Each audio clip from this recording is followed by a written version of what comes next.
this day and age, a 300 horsepower, 3-liter engine with twin sequential turbochargers, that's not very much.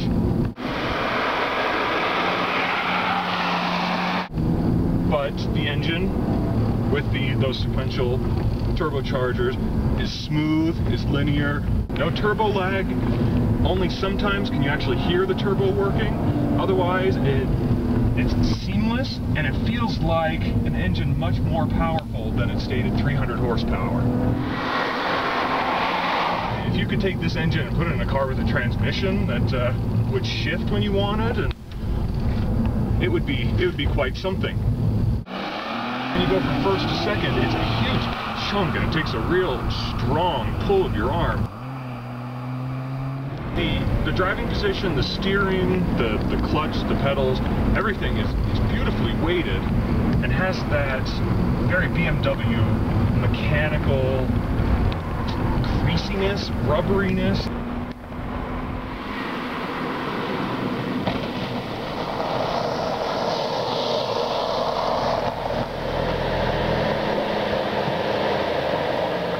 Sure, the engine's wonderful, but why does it have to look like this? For the longest time, BMW had been very restrained in its styling. The traditional quad headlamps, the kidney grille, the roundel, and you're done. That's it. But then they did the 7 Series, and the style has been sort of awkward, and it's been filtering down. The 3 Series is pretty much the ultimate expression of that first generation of new BMW styling. It has these headlights that are just, they're awkward in shape, and they have the little eyebrows. The grille is huge, just very thick and meaty. It's the kind of thing, when you see it coming up behind you, that you actually do get out of the way. And for that, you have to hand it to the Germans. The timing's a little strange because BMW has just shown us the facelift, which takes an interesting shape and makes it more interestinger. The 2009 facelift gets rid of the simplicity and adds actually more complexity to the back of the car to make it look more like the coupe version of this generation with another L shape in the back. The interior is quite a somber place to be, with minimal controls that don't make any apparent sense when you first get into the car. They're sort of just boring. And yet, you realize that's what a BMW is about.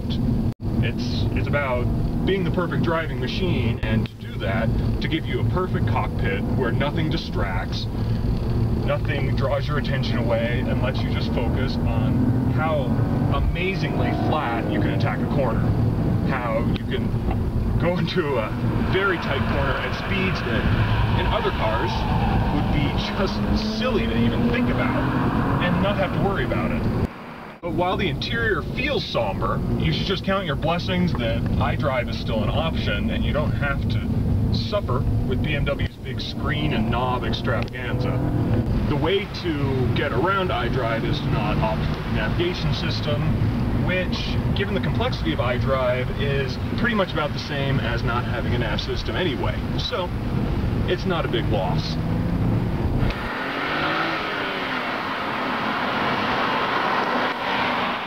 Now, this being a BMW, it has at least one horribly annoying quirk.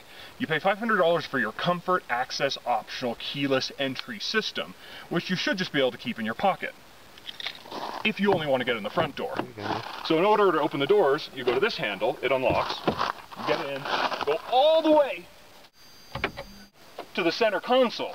So really, this is the height of selfishness. Your optional keyless entry only works if you are the driver getting in by yourself. Forget the family, forget the co-workers, forget everything. Then again, it is a BMW. The one good thing about that $500 option is that you no longer have to put the key fob into the dashboard in order to be able to push the start button to start the car.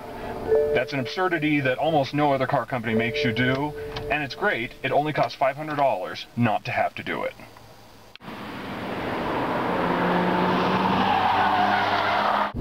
Yeah, then you downshift when you can, put into second, and get back onto that engine, and it all really, whoa, doesn't matter that much at all.